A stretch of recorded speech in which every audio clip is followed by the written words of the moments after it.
right, Zach, let's take a look at your paper. MLA format first. This is good. This is good, except this should be the 17th of October. That's when it was due.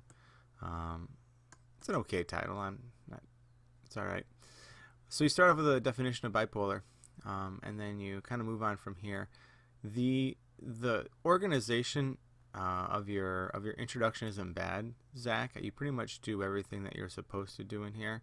But I will tell you, and I'm not sure whether this is just your writing style or what, or maybe it's you trying to use bigger words, but it almost is too much at times, and almost to the point of not making sense.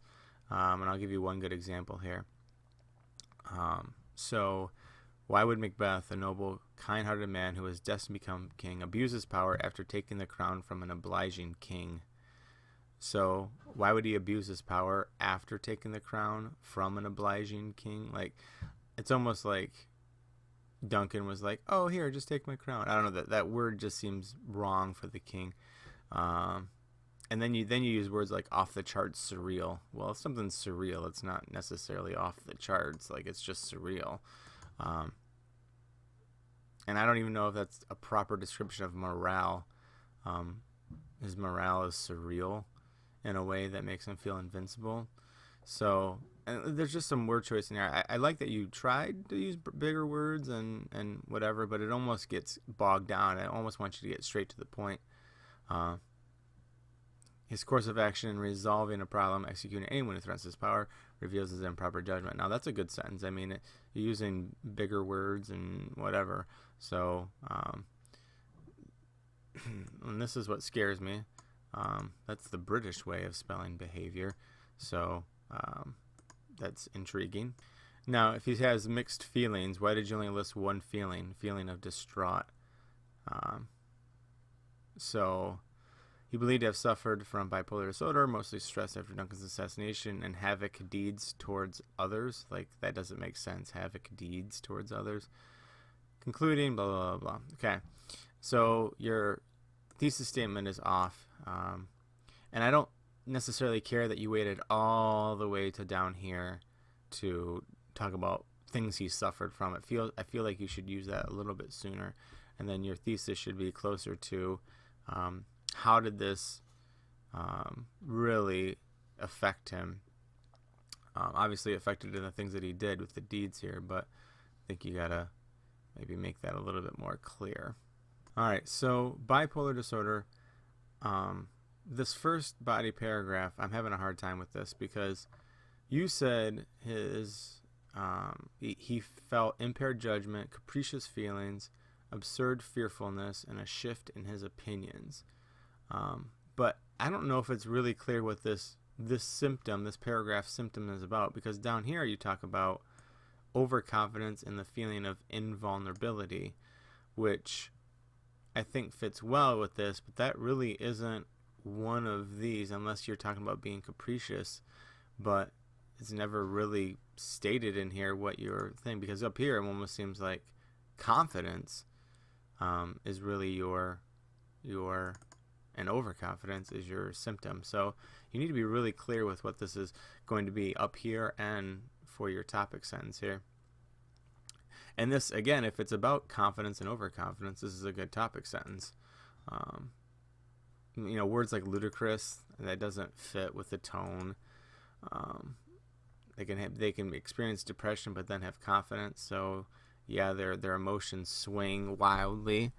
And then you talk about how he felt after Duncan, which is fine. But then he remembers Banquo's prophecy and seeks more blood. Okay, so that's proven the point. Macbeth then says, comma, make sure you get that in there. But I don't know how this quote satisfies this statement. I don't know how you can go from this quote to saying his confidence is higher than ever, but he just talks about how he's not perfect anymore, so I'm not sure how that means his confidence is higher than ever. No comma here. He doesn't tell young Seward this. Basically, this is the beginning of This is after he kills young Seward. He says this, but that's it. And this is true. He has a lot of self-assurance and maybe some overconfidence, especially when he doesn't back down and doesn't escape. That's a lot of overconfidence. But I don't know if that's come through really in your writing.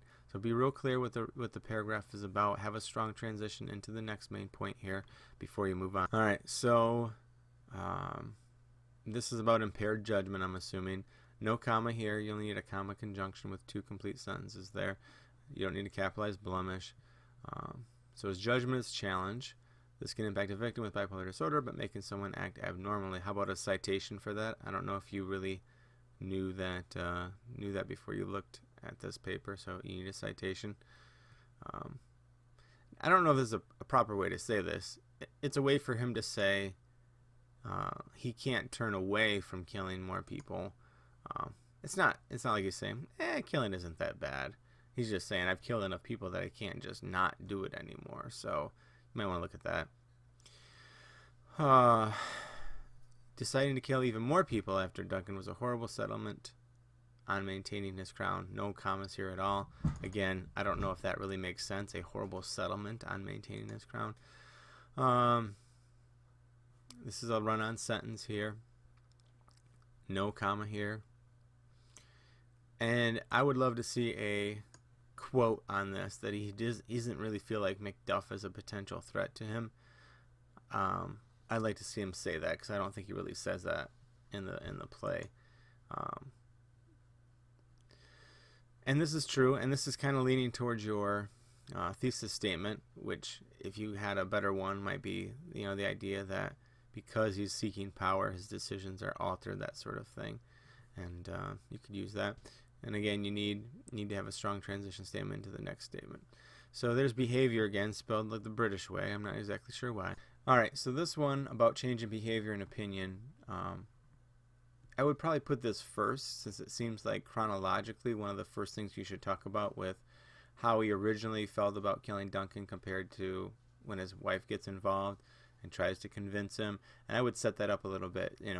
Here's a change in behavior. Here's what change in behavior can do to people. And you have a couple different outside sources. These, by the way, all of your outside sources besides the Macbeth one, these are all wrong. And when we get to your works cited page, we'll talk about why. But here's change in behavior. Here's what, online, this is what they say about change in behavior with people with bipolar. And then show in the book how that happens, because a lot of things you say in here, similar to some other paragraphs, I don't necessarily agree with. This is just nitpicky, but it wasn't before Duncan's dinner he decides to kill Duncan. It's after they eat that he decides to do that. While I agree that he probably never outright said he never said he'd never betray him. Okay. Even though he said he'd never betray him, that's true. Okay, so that makes sense, but just the context of it, you need to make sure the chronological pattern is true. All right, so they have a symptom called mixed episodes, where it infects the mind. An example of that is when his wife dies. So here's a change in behavior and opinion because of that. This would be better as a colon and not a comma. No comma here. You don't have 2 complete sentences on either side. Went from being a man who doesn't act upon a given opportunity to being gutsy and cruel. Again, no comma there. Is this a question? Seems like a statement to me. All right, and then you end with another statement about it, which again, I would rather have you use this earlier so that you can explain it and how the context of it fits with your essay and your main points. All right, so this is a repeat of your thesis statement. I know you're trying to use bigger words, but sometimes they just kind of lose meaning in here overall. By the way, you had 3 body paragraphs. Let me take you up real quick, Zach. You had 3 body paragraphs, but you had 4 things that you talked about that it caused him. So I'm not exactly sure how that worked out. So his reactions were divergent, along with the fact that his reliance on the process, he had no limits of doubt. Again, this seems like a bunch of gobbledygook sometimes. You're not really getting to the point. So you're talking about his overconfident behavior, which never really came up in the body or in the introduction.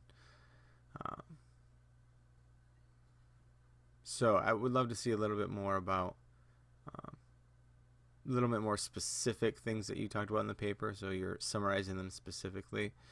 So Macbeth's bipolar disorder acted as a tragic fall, soon leading to his demise. And it's kind of a weak question to end with, so who knows. All right, so works cited. It goes all the way to the top. Every line after the first one gets indented in. And so that gets indented in. This is not the Shakespeare book that you looked at, unless you had one at home that you were looking at. This is where you messed up for in-text citation. This is what goes in the in-text citation. This is what goes in the in-text citation. Her name goes in the in-text citation. That goes in the in-text citation. Not WebMD, not bbhope.com, none of that. Okay, so you got to fix that for in-text citation. You do some good things in here, Zakk, but we just need to kind of streamline everything and focus everything and make sure it's your voice in the whole thing. So good luck on a rewrite.